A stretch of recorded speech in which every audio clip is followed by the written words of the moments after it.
In a small town, safety isn't enforced so much as assumed. It comes from routine, familiar faces, predictable days, doors locked more out of habit than fear. You learn which risks can be ignored and which ones never seem to arrive at all. Strangers test that confidence. Most pass through without leaving much behind. But occasionally, someone comes in already knowing what they want and how little resistance they'll face getting it. You're listening to tonight's Terror, original horror stories to hear in the dark. Subscribe and share if you're a fan. And now, tonight's story. The man at the front of the room was struggling to keep his composure. The lights on the little stage were warm on his face. His cheeks were reddening, and his voice was rising in volume. "I'll do my best to address everyone's questions after I've provided an overview of what's happening." The meeting hall was crowded. People filled the wooden benches and stood in aisles. Most wore expressions of agitation. "Why can't you just do this in Salem?" a voice called out from the shadows. The man on the stage pushed out his bottom jaw in exasperation. "It's nearly impossible to get permits to do that, and our production couldn't afford it anyway." He waited like a schoolteacher for the murmurs to die down before continuing. "We're excited to make our movie in your town. We chose Green Falls because it's beautiful and a historically significant place. This meeting hall in particular is a remarkable gem. It's historic. Some would even say sacred. We'll treat it with respect and reverence at every turn. Salem is those things too, but as you all probably know, that town is choked with tourists every weekend and holiday." Another anonymous shout, a man's voice, indignant and sharp. "So our town gets choked with actors' crews and God knows what else? We have businesses to run." Ted shifted in his seat to see who had spoken. The speaker had a point. It wasn't a big town, and this would be a disruption, without question. However, the truth was that Green Falls depended on tourism. Not the mania that descended on Salem around Halloween, but a steady stream of wealthy couples looking to eat and shop in an idyllic New England town kept businesses afloat. The residents liked to complain about tourists, but the town would have sunk into oblivion decades ago without them. Just another fading mill town in rural Massachusetts. Before he could identify the speaker, the woman beside him stood. It was Mrs. Barnes. She ran a tea room and gift shop on Main Street near the falls. The community knew her well, and the room quieted instinctively. Her voice was small and refined. "Do you imagine that your production team and actors will patronize our restaurants and stores?" Ted smiled. It was just like Mrs. Barnes to try to find a pleasant middle ground. She had a reputation for kindness and charity. Her little restaurant probably gave out more free food than the rest of the businesses in town combined. Ted had watched her spot an underfed teenager a half block away and have a muffin ready by the time they passed her door. The man on stage, who had introduced himself as the film's executive producer, as if that meant anything to the locals, smiled and nodded politely as Mrs. Barnes spoke. His name was Roland Dunn. He was tall and thin. He wore understated black pants and a matching turtleneck. When he answered, his voice was steadier. "Well, I certainly intend to stop by each of your businesses in the coming weeks." Ted surprised himself by interjecting, "I don't think that's what she asked." Mrs. Barnes took her seat again and patted Ted's hand softly. Roland shot Ted a fierce look, which he covered quickly with a smile. "I don't think I can say whether the crew will patronize your restaurants. There will be a craft services trailer set up in the high school parking lot that will handle that." Sarcastic laughter simmered around the dimly lit hall. Ted wondered what anyone had intended to accomplish by coming here tonight, himself included. The town board had approved the permits months ago. This was a done deal. The producer was only here to provide information. The meeting had taken the tenor of a trial, with Roland Dunn on the stand. Ted decided it was best to learn all he could and get back to his shop. "What kind of disruptions can we anticipate to commerce while you're here?" Ted asked. Roland looked relieved to have the chance to get back on message. He laid out the dates the production would be using various parts of town. The meeting carried on without much more in the way of theatrics from the crowd. Eventually, Ted decided he'd learned all he was going to learn and rose to leave. The meeting hall was a repurposed church from the 18th century, one of the oldest in the country. Ted picked his way carefully through the crowd, recognizing familiar faces, most of them drawn and skeptical. Everyone here feared change, himself included. He paused by the glass display cases in the entryway to listen a moment longer.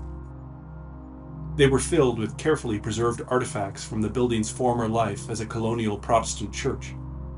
A large leather Bible secured with a delicate metal chain, a segment of a wooden pew, and, for reasons Ted didn't understand, a broken hourglass.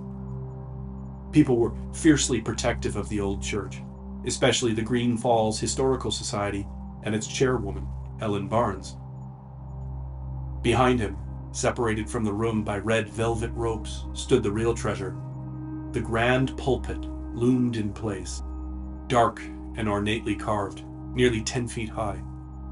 Narrow wooden stairs wrapped around its side.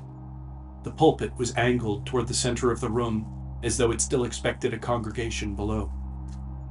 From it, colonial preachers must have once looked down on their parishioners. Ted never liked the sense that it was still doing that. The pulpit had been moved from the head of the church when the building was repurposed as a meeting hall in the early 1900s, but it retained its authority. Ted didn't linger near it. He never had. As the door swung closed behind him, one final voice rose from the crowd inside. "And what exactly do you need this building for?" Ted was a sturdy man of nearly 6 feet. He wore a beard, but kept his hair trimmed short. His unofficial uniform, a dusty blue Carhartt jacket and brown Dickie pants, suited both his temperament and his work. The lights were on in Ted's shop when he unlocked the front door and flipped the orange and black closed sign to open. At the cost of a slightly higher electric bill, he left the lights on whenever the shop was closed. There wasn't much crime in Green Falls, but he didn't like the idea of taking chances. Ted's Tackle had been in business for 8 years. He was the sole employee and owner. The shop stayed busy, with the Green River just steps away. In the warmer months, fly fishermen dotted the shoreline for 30 miles in each direction. The village had become an unofficial hub for serious bass fishermen. Business was good. Shortly after opening, he expanded into fishing charters. Now those excursions represented the majority of the shop's revenue. As he pored over the month's invoices behind the counter, Ted thought again of the offer he'd received. A wealthy customer from the city had offered to invest so that Ted could expand. There was another town 20 miles away that would support a second location, the man had said. Ted had told him he'd think it over. Part of him knew he'd never do it. His operation was small, efficient, and stable. The risk always seemed to overmaster whatever wealth or comfort expansion might bring. Through the wide front windows of the shop, Ted saw Mrs. Barnes pass arm in arm with Dave Reynolds. They were locked in a lively conversation, debriefing the Chamber of Commerce meeting, no doubt. Dave owned the Green Falls pub beside her place. His restaurant was the crown jewel of Green Falls commercial district.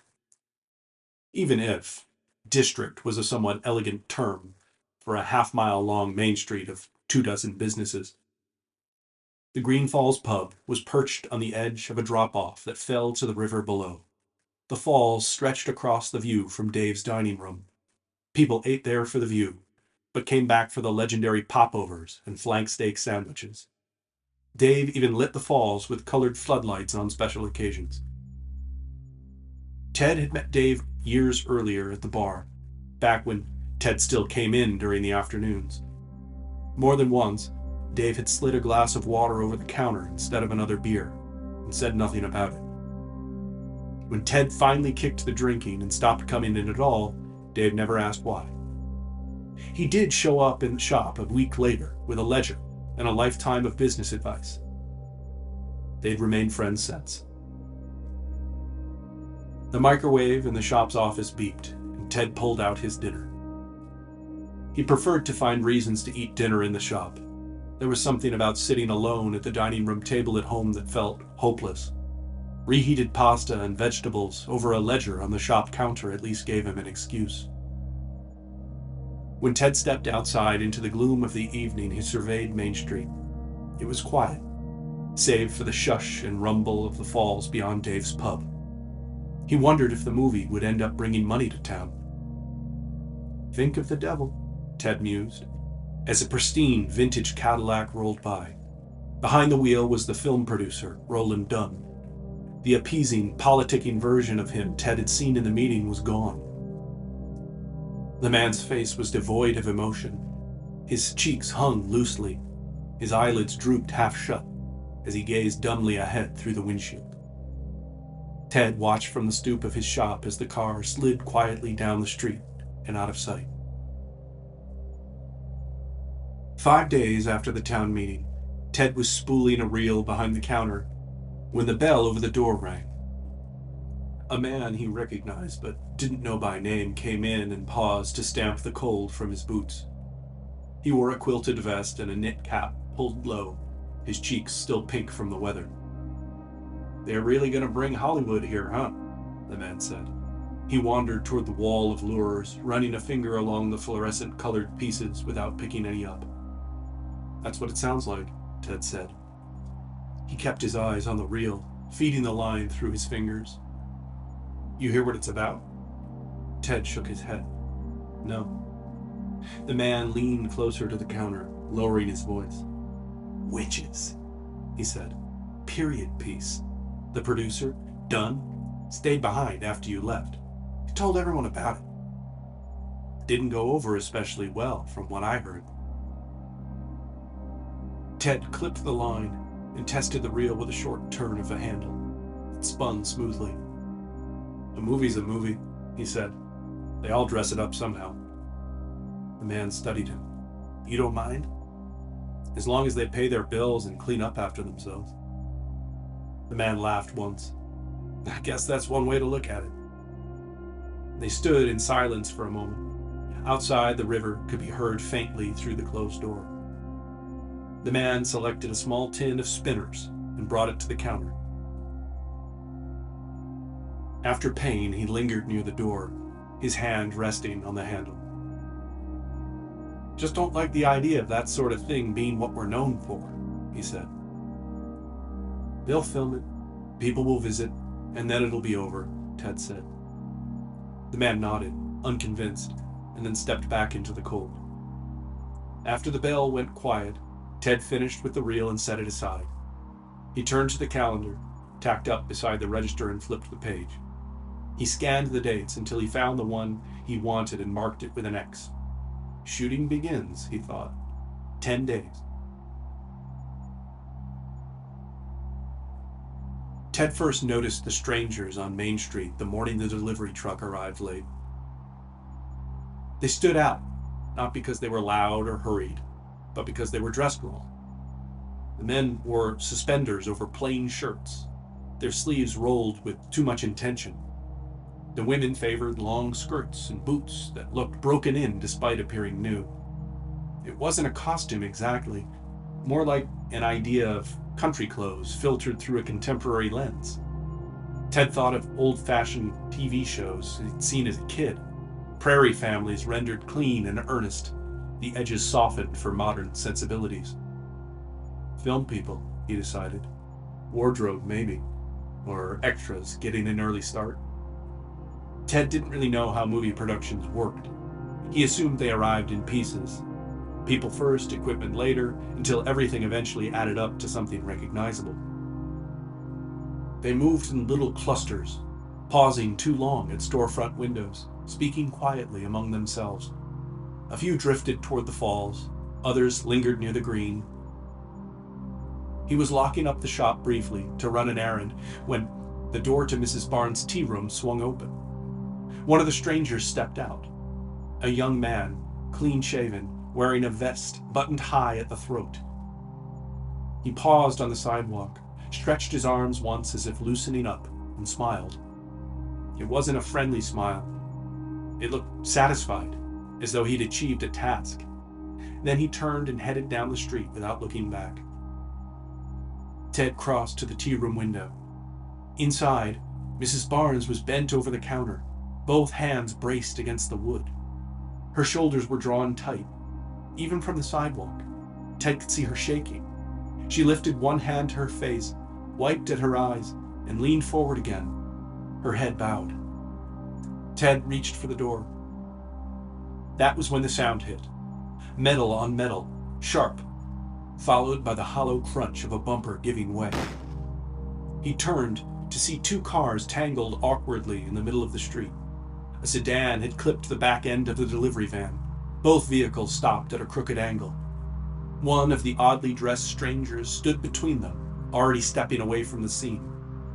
"You can't just walk away like that," one of the drivers shouted. The stranger didn't even break stride. He didn't hurry. He didn't look back. He strolled down Main Street as if the noise behind him belonged to a different place entirely. When Ted turned back to the tea room window, Mrs. Barnes was gone. The counter stood empty, the register closed, a cup of tea cooling beside the till. Ted stood there a moment longer, then stepped away from the glass. Up the street, someone laid on a horn. Ted didn't like the film people. It wasn't because they were in the entertainment business, or because they were outsiders. He just didn't feel comfortable near them. He got the impression others felt the same. He'd witnessed all sorts of strange moments around town over the past week, all involving the oddly dressed strangers. He'd seen one chased out of the bowling alley by a group of surly dads. Another had been shouting at the teenage clerk at the grocery store. Last night had been the breaking point. Ted was arranging ice fishing rigs in the front display window when a dog ran by. He knew most of the dogs in town, at least those that were walked on Main Street. He'd never seen this one before. It was tall, lean, and rough-looking. Dark, wild fur. He watched it only because it was unaccompanied and colorless. The sun was setting, and a cold wind was funneling down Main Street. Ted didn't hear what was coming next. He was nearly finished adjusting the tip-up rods when he saw them. More dogs. At least 10. And people among them. They were fast. They pounded down the middle of Main Street and wouldn't have stopped for traffic even if there had been any. They moved like a pack. Dogs in stride with men and women. They wore the same odd, dated garb that Ted was beginning to see as the unofficial uniform of the movie people. He squinted past the glare on the glass. It looked like they weren't wearing shoes. Their feet must have been in agony on the frozen pavement, he thought. As they tore past, Ted saw their faces, wide-eyed and feral, dogs and people alike. They charged ahead, as if drawn by some whistle Ted couldn't hear. He stepped to the door and leaned out to watch them disappear. They turned beyond the hardware store, where an alley emptied into the woods that bordered Main Street. He stood in the cold, shocked and confused, as snow began swirling in the growing dark. 10 minutes later, he had called Dave Reynolds and asked him to meet for dinner the next night. These people were starting to feel like invaders. He felt certain he'd soon be hearing about arrests or vandalism. But he knew himself. He sometimes went straight to worst-case thinking. He wanted to know whether Dave felt the same. They chose a restaurant on Route 8, just outside of town. Anything to avoid running into one of them. The place was a low building set back from the road, lit by a string of colored Christmas bulbs along the eaves. Inside it smelled of grease and wood smoke. They sat in a booth by the window, traffic sliding past in a steady ribbon of headlights. Dave loosened his tie and rolled his sleeves. He looked tired in a way Ted recognized. You picked this place on purpose? Dave asked, lifting his drink. Ted nodded. Figured it was far enough. Dave gave a thin smile. Can't argue with that. They ordered and ate for a while without speaking. Ted watched the road, cars appearing and vanishing, each one gone before the sound fully faded.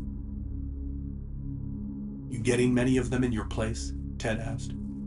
Dave let out a short breath. More than I want. Anything in particular? They don't act right, Dave said, setting his fork down. That's the simplest way to put it. Ted waited. Couple of nights back, Dave said, lowering his voice. One of them sat at the bar for almost an hour without ordering anything. Just stared at the chalkboard menu like he expected it to change. He had on a shirt made of this coarse wool, sweat stains up on the collar.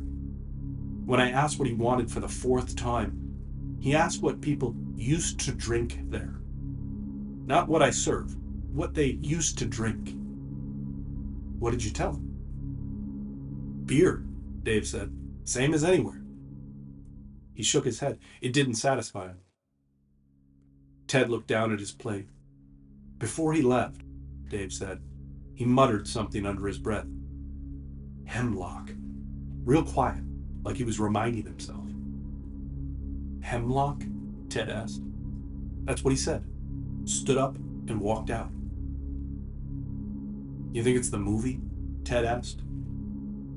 I think it's something, Dave said, and I don't love it being here. Ted nodded. Me neither. Dave studied him. You're usually better at taking yourself out of things. I'm trying, Ted said. It's not a big town, and my place is on Main. Ted's eyes flicked to the front window of the restaurant and the red taillights slipping through the slush and rock salt. Dave followed his gaze. Kara's anniversary's coming up, huh? Ted nodded, but didn't take his eyes off the highway outside. It had been nearly 6 years since the accident. Ted and his wife, Kara, had been winding their way back from her parents' place. They lived an hour from Green Falls in a small Berkshire town. It was dark on the road. The cone of light from the headlights did little to help as Ted strained to keep the car between the lines. Kara's father had asked them to stay one more night and avoid the snow. Kara had diplomatically declined. They had already spent one too many nights in her parents' guest room, and she wanted to get home. Ted was worried about the forecast too, but he didn't argue.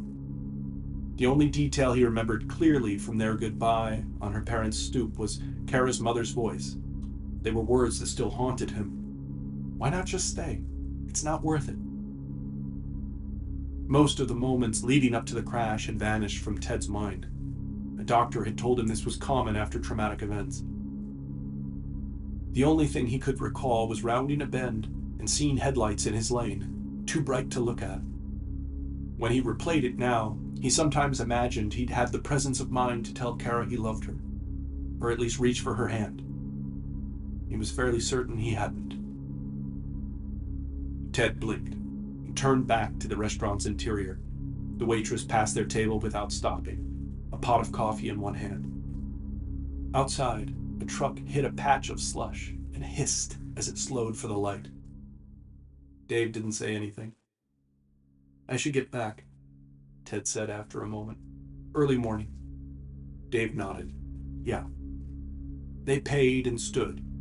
In the parking lot, the cold pressed in, immediately sharp and bracing. Dave clapped Ted on the shoulder once before heading back to his truck. The movie people? Dave began as he unlocked his truck door. They're probably harmless. Let's just keep our distance. Come to the pub Sunday.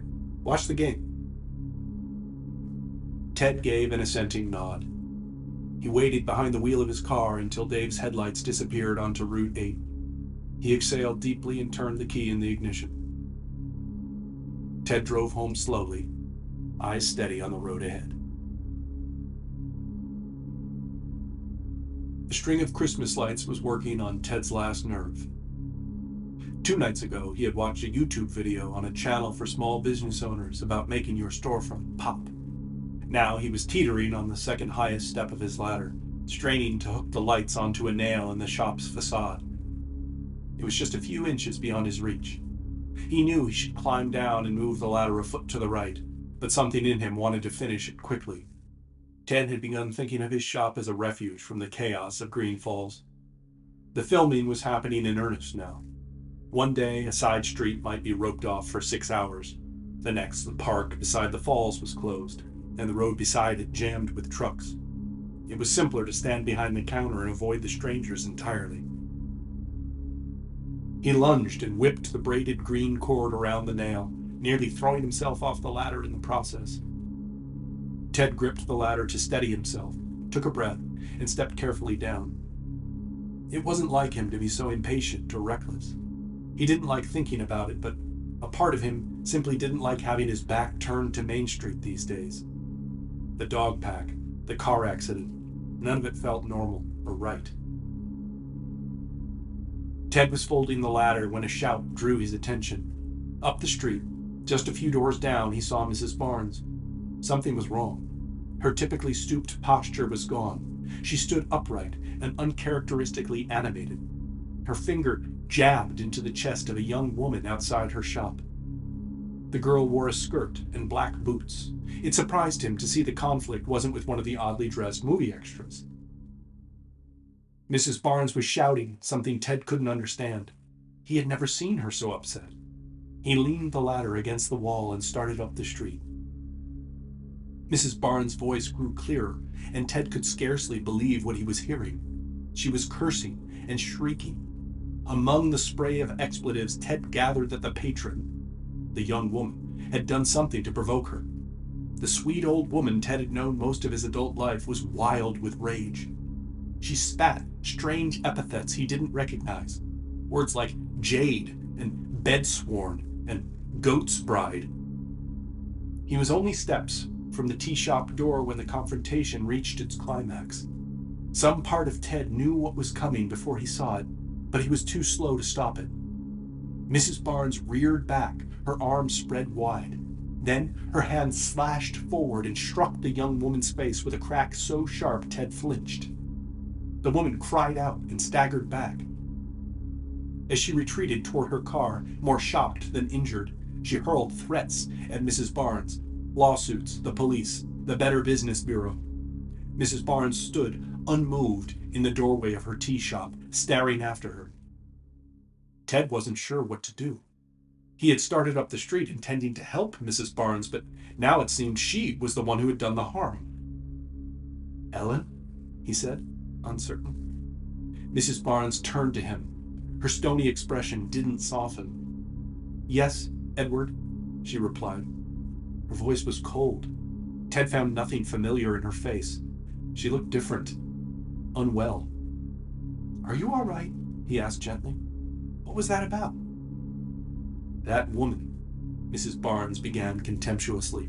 "That light-skirted tramp had her phone out in my shop. I saw what she was looking at." She stared at Ted expectantly. When he didn't respond, she concluded, "Filth." Ted weighed his words and chose diplomacy. "There are lots of strange folks around these days. I expect they're tied up with this movie they're making." Mrs. Barnes didn't answer. Instead, she offered her arm, as she so often did, for Ted to help her inside. He was grateful for the familiar gesture. He took her arm and steadied her as she climbed the 2 steps to the door. He released her forearm once she was within reach of the knob, just as he always had. Her hand shot out and pinched the skin on the back of his hand. Ted gasped and looked down. The small mound of skin she held turned white under the pressure of her fingers. He looked up at her face. Her expression was twisted into a snarling grin. Before he could speak, she leaned close. "Now get home and hide in your bed," she said softly.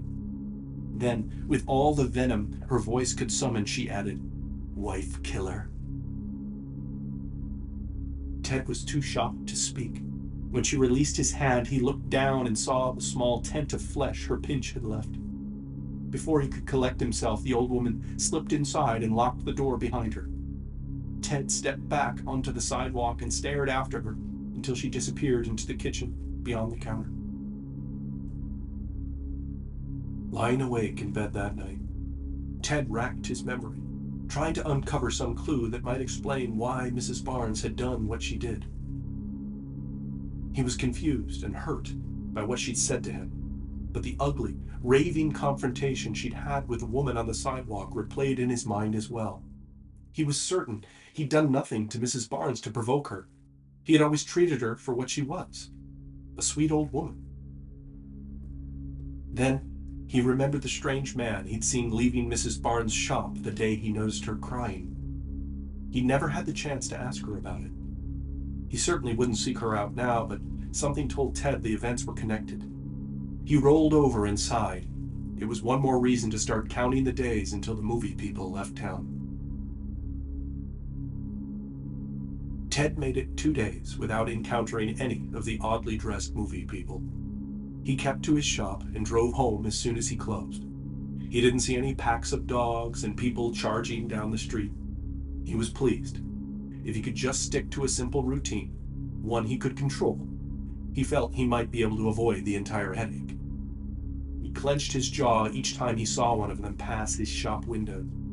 Luckily, none seemed interested in fishing during their time in Green Falls. As he drove home late that afternoon, he noticed an enormous man. He was dressed in a black wool 3-piece suit and standing in front of the meeting hall. The man was stooping to hammer a wooden plaque to the picket fence that bordered the hall grounds. The fence, more ornamental than functional, buckled with each blow. Flecks of paint broke loose and fell to the sidewalk. Ted felt his face grow hot. "Who does this asshole think he is?" Ted said aloud. He checked his rear-view mirror and braked hard.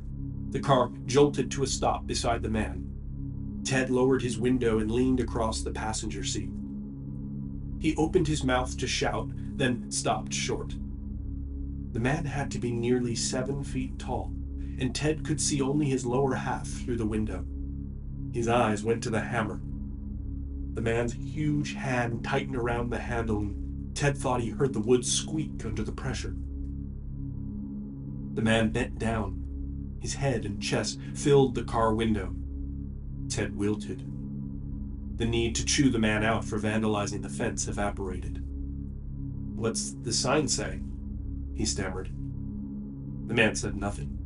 He stared at Ted for a long moment, then straightened and sauntered away down the sidewalk. Ted watched him go, silently scolding himself for voluntarily entering an interaction with one of those people. Then he read the sign. In crude black letters, the notice addressed the citizens of Green Falls. "Attention! This sacred place will be in use on Friday from dusk to dawn. Keep out." Ted chuckled at the bizarre language and the unprofessional look of the sign. Not exactly indicative of a professional film operation, he thought. He rolled the window up and drove slowly home. Nightmares tortured Ted that night. In a dream, he found himself standing in the middle of the bridge by the falls, looking down into the roaring water and mist. Suddenly he realized he wasn't alone. At the end of the bridge stood a pack of the movie people. They glared and sneered at him. Then he sensed they weren't looking at him, but at something behind him.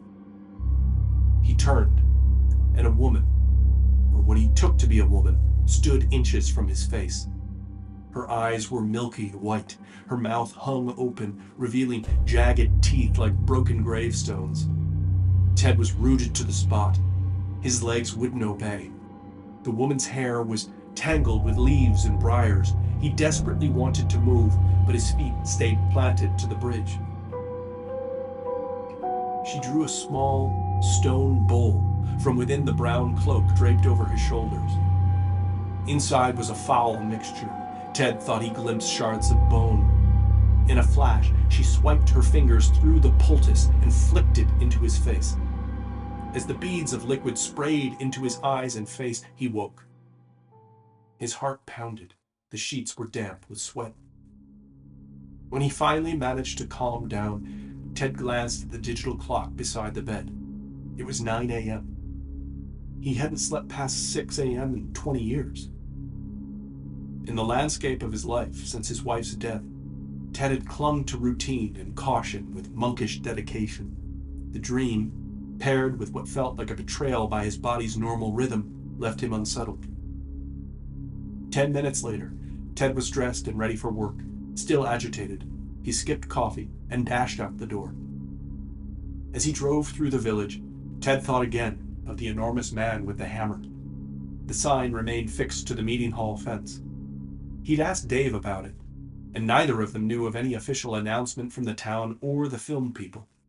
It was Thursday, and Ted hoped that after they used the hall for their shoot on Friday, they'd leave town as promised over the weekend. He was pulled from these thoughts by movement, coming fast from the right. Before he could break, a woman, perhaps 40, leapt into the street. She wore a long, gray skirt that tangled around her legs as she moved. She stepped into the street and thrust her leg toward the car.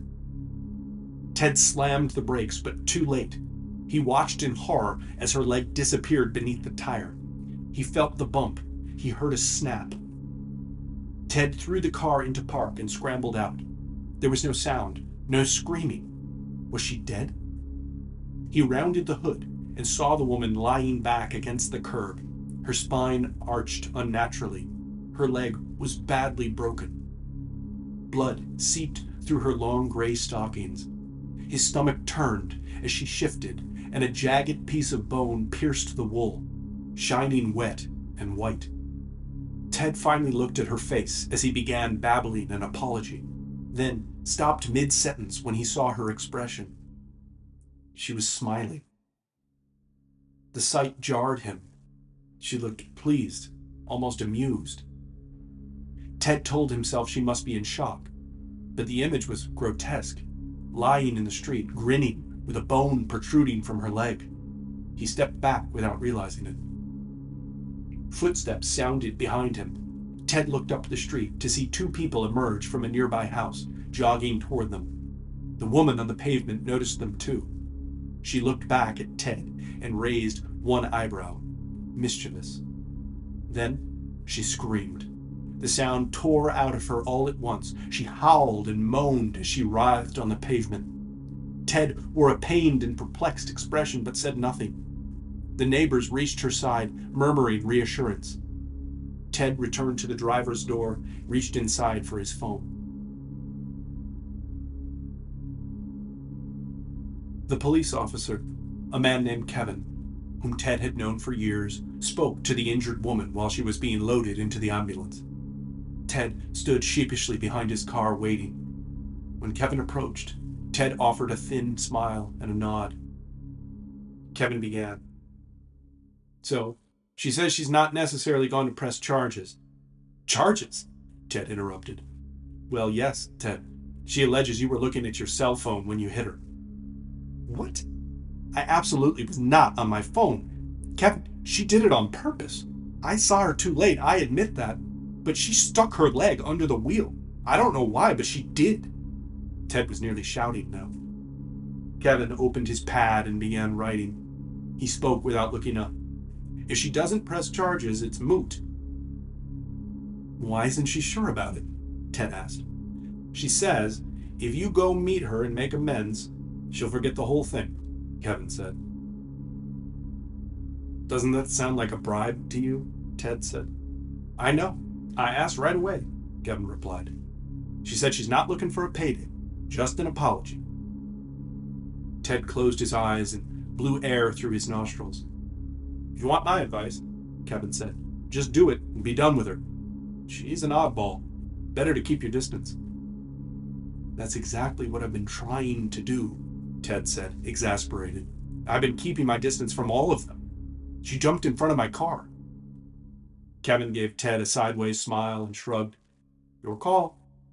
He turned and started back towards his cruiser. Where do I find her? Ted called after him, to apologize. Kevin didn't turn around. He lifted his arm and pointed toward the meeting hall as he walked. There, Friday night. The patrol car pulled away, leaving Ted standing alone, staring at the sign nailed to the fence. But isn't that where they're filming on Friday? Dave asked. That weird sign seems to suggest it, Ted said. They leaned over opposite sides of the counter in Ted's shop. Outside, the afternoon light was fading, and lazy flurries drifted past the windows. Ted thought about the movie shoot in earnest for the first time. What was the story? Would there be a bubbling cauldron in the middle of the old meeting hall? Would the actors be as strange and menacing in character as they were on the street? Were those even the actors? He didn't really want to find out. So are you going? Dave asked. Ted wore a resigned frown. I don't see what choice I have. She's going to lie about what happened, and it's my word against hers. I don't exactly look like the good guy. She's got a broken leg. And a screw loose, Dave said. Ted didn't respond. He stared out the window, rolling a green ice fishing jig between his finger and thumb. Well, you're not going alone, Dave said. I'll be your consigliere. Ted glanced at him and smiled faintly. He nodded. Thanks. Outside the meeting hall at 8? Wouldn't miss it, Dave said. It was already 8:10, and Ted was more nervous now than when he parked the car. He sat half a block away, peering through the windshield. The church had been silent, the grounds still. He wasn't going to learn anything from there. He locked the car and walked tentatively to the gate to wait for Dave. Now it was well past their appointed meeting time, and there was no sign of him. Ted looked up and down the street, irritation rising. He'd spent the day leading up to this warming to the idea of coming. But that was when he imagined himself accompanied by a friend. How could Dave have forgotten? The back of Ted's neck grew hot. He couldn't have known that across town, Dave was dealing with the aftermath of a mysterious fire that had broken out in the stockroom of his pub around 7:30. Dave would be speaking with firefighters and then the police for the next few hours.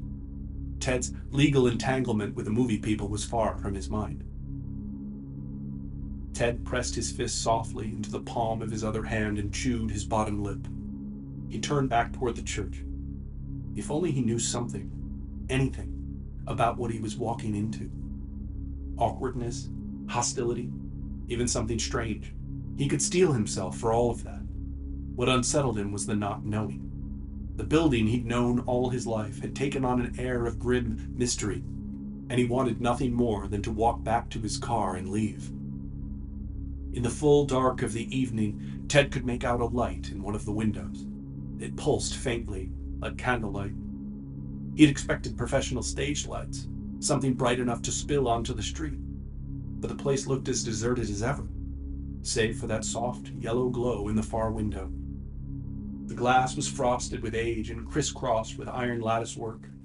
Even if he crossed the lawn and climbed a tree for a better angle, he knew he'd see nothing. If he left now, he knew he'd have a police officer at his door in the morning. He'd have to go into the station, be officially arrested and processed. He'd be humiliated. His business would be tarnished. Standing at the steps of the church, Ted took a last look back at the gate and streetlights beyond. He took a deep breath and decided that this was the lesser of two evils. The door closed softly behind Ted.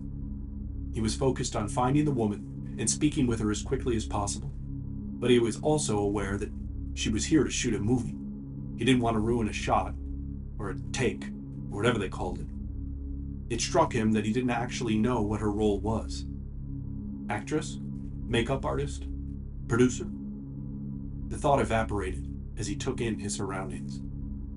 The entryway, the vestibule, as he'd always known it, had been transformed. The display cases were empty, their glass doors standing open. He wondered if the artifacts had been removed to keep them out of harm's way. But that wasn't all. The room felt larger, more cavernous. Ted turned and realized why. The pulpit was gone. They'd moved it. They'd touched it. Ted felt a flush of anger. All the talk of respecting the town, its history, this sacred place. He could already imagine the historical society in an uproar. The space the pulpit had occupied was garishly vacant, though not entirely empty. Ted made out shapes in the darkness and stepped closer, squinting. Cameras, 2 or 3 of them. They looked abandoned, dusty. He nudged one with his foot. It slid easily across the floor. Ted squatted and lifted the camera. It was hollow. A fake. There were more of them. He touched each in turn. Hard plastic, painted black. He frowned. Why would they need prop cameras to shoot a movie about witches? The rest of the gear looked wrong, too. The lighting rigs had no bulbs. The cables, when he picked one up, were clearly nylon rope, painted black. A dull thud drew his attention to the double doors beside him, the ones that led into the nave, or what had more recently been the meeting hall. Ted stood quickly and stepped away from the fake equipment. Whatever these people were doing, he was certain he was about to see it. As he reached for the iron handle, part of him already knew he would not find a movie set on the other side. The space Ted knew as the Green Falls meeting hall was gone. He stepped through the doorway into a forest. It was dark. Moonlight filtering through the windows was enough to make out the trees. Pines, tall and thin, pressed in all around him as he moved forward. Needles brushed his arms and face as he searched for a gap and pushed ahead. "Hello," Ted called out. His voice didn't echo. The trees smothered the sound. He raised his forearm to shield his face and forced his way through the boughs. He looked up, hoping to glimpse the familiar wooden beams of the ceiling, but saw only darkness overhead. Panic tightened in his chest. His breathing grew sharp and uneven. It felt like he'd been walking through the pines for far too long, though he knew the room was no larger than a basketball court. Was he moving in circles? "Who's in here?" he shouted. "What is this?" No one answered. Ted was a grown man, but his nerves were fraying, tears of frustration stinging his eyes. He was moments from dropping to his knees in that impossible forest when he broke through into a clearing. Freed suddenly from the grasping branches, he stumbled and then caught himself. He looked first at the floor and recognized the hard wood beneath his feet. The original planks of the church. A single lantern sat there, its candle muttering as it burned. Ted followed the lantern's light upwards. The pulpit loomed over him. It stood where it once had, dark and gargantuan, rising out of the room as if it had grown there. The narrow wooden stairs wrapped around its side, vanishing upward into the crowding trees. Ted squinted, his eyes tracing the familiar shape, and felt a disorienting lurch of recognition. This was wrong. Something about it was off-kilter. Then he saw a fissure, perhaps 2 inches wide, zigzagged down the body of the pulpit, splitting the carved wood from near the lectern to somewhere below the lantern's reach. It looked as though the structure had been forced open from the inside. Before Ted could make sense of what he was seeing, the branches behind him shifted. He turned and found himself staring into the buttons of a wool vest. The tall man from the street stood inches away, blocking the path he'd come through. For an instant, Ted felt relief. Finally, someone to explain what was happening. That relief vanished when the man shoved him. The blow landed square in Ted's chest, a 2-handed strike that sent him flying backward like a sack of flour. He hit the floor hard and slumped with a groan. When he looked up, the giant stepped into the clearing. 2 smaller figures followed. The first neared the lantern, and Ted recognized the woman from the accident. She wore the same crude smile and walked past him without hesitation. Ted's mouth hung open. She had no crutches, no limp. Days earlier, his stomach had turned at the sight of her glistening tibia on the street. He managed a short, halting sentence before she slipped into the trees beside the pulpit. "What do you want?" She didn't answer. Ted was already looking up. Mrs. Barnes emerged from the darkness. She was entirely nude. Ted flinched and dropped his gaze at once. "Ellen?" he said to the floor. She ignored him. He watched only her feet and ankles as they moved across the pine needles. They passed him and disappeared toward the base of the pulpit. Ted stood, resolved now to get out of the building. The woman could have him arrested, sue him, whatever she wanted. He couldn't stay and be part of whatever was happening here. The thought died when the tall man stepped forward and loomed over him. His broad chest and shoulders filled the gap between the trees, a solid wall. The woman Ted had struck with his car now stood above in the pulpit. She was chanting in a low voice. The words were indistinct. She looked upward, above the tips of the trees, to something Ted couldn't see. A heavy, dragging sound pulled his attention back to the floor. Despite himself, he looked. Mrs. Barnes was hauling a large wooden bucket from out of the trees. She set it down, sat on its rim, and placed her feet inside. The chanting from the pulpit grew louder and more urgent.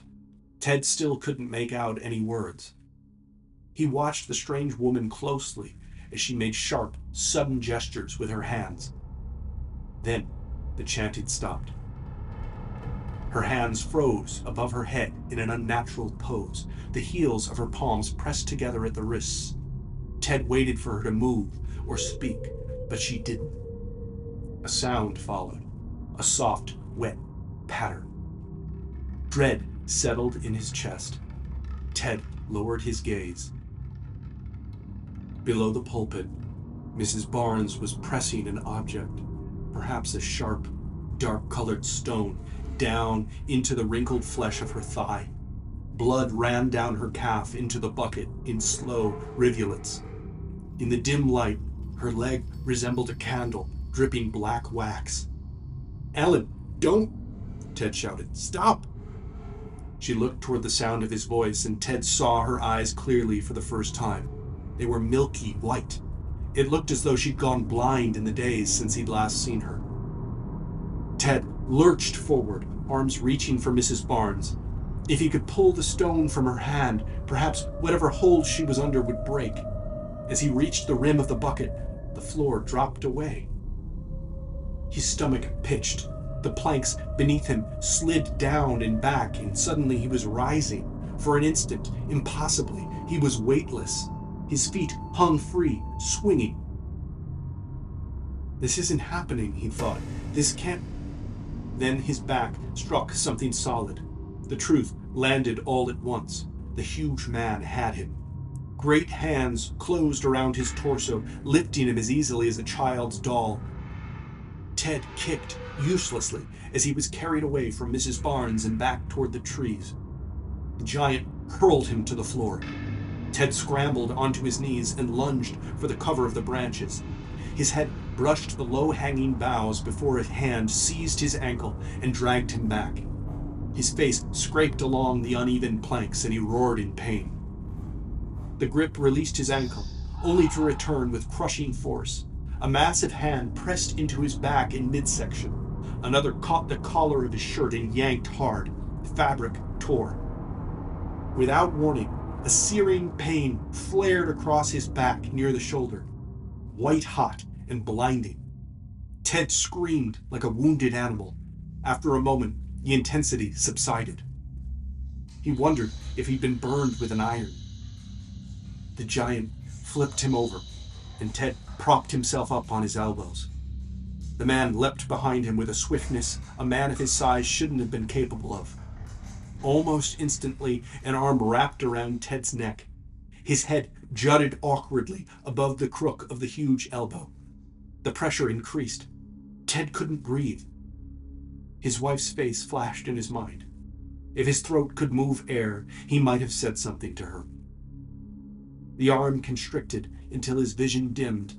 He scratched at the man's arm and face to no effect. As darkness dropped, the last thing Ted saw was Mrs. Barnes, still hunched over the bucket, the black stone disappearing into her flesh.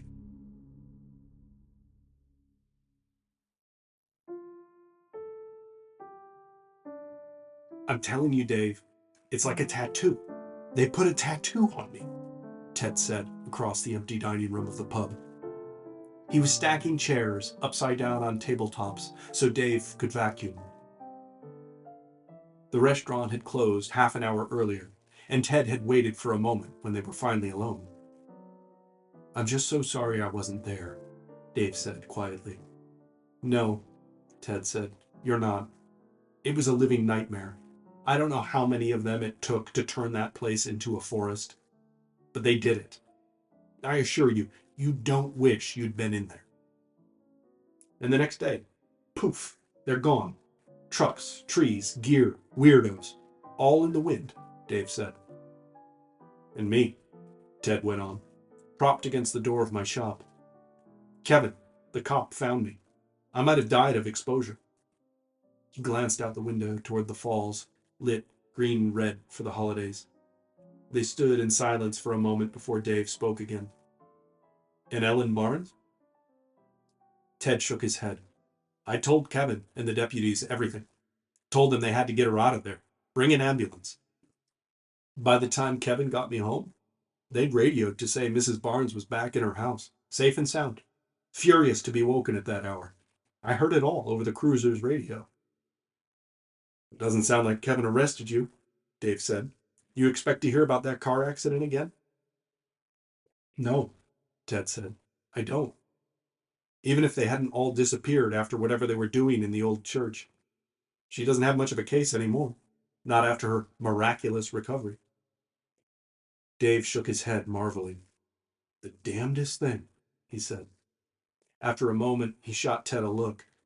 So, can I see it? Ted was already unbuttoning his shirt. I thought you'd never ask, he said, lifting the fabric. Dave held the shirt aside and leaned in.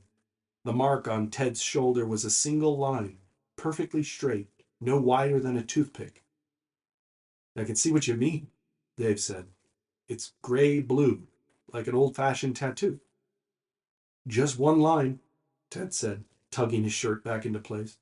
What do you think it means? Dave frowned.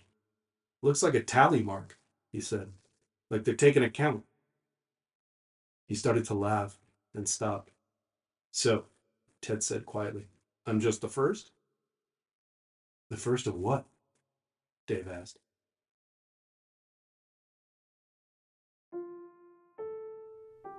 Thanks for listening to tonight's Terror. If you enjoyed the story, follow, rate, and review on your favorite podcast platform. It helps new listeners find the show. Visit tonightsterror.com for all our stories, merch, and more. Until next time, sleep well.